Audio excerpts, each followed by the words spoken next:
এলাকার লোক আর মানুষের লোক কোনোদিন এক ন। দেখেন রফিক ভাই, সামনে নির্বাচন, আপনার মতন সচেতন মানুষের সাপোর্ট দরকার।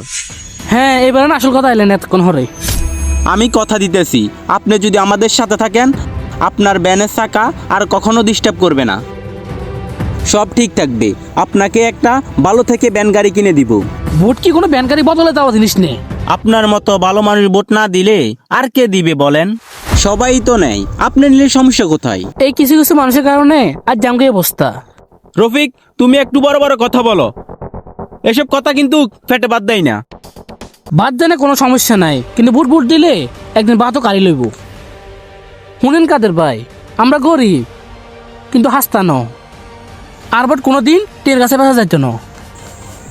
যে মানুষ ক্ষমতা রাখে মানুষের অন্তরে থাকতে হারে, আমি ভোট দুম হেতে রে। শুনেন কাদের ভাই, রাজনীতি মানি অনেকের কাছে ক্ষমতা, কিন্তু আমরা এমন ব্যক্তিকে ভোট দেব যার কাছে রাজনীতি আমানত। এমন ব্যক্তিকে ভোট দেবো আমরা যারা ভোট দিলে হেতে মালিকের মতো চলতো না, চলবে আঙ্গ মতো, যেতে মানুষের মনের দুঃখ কষ্ট বুঝবো।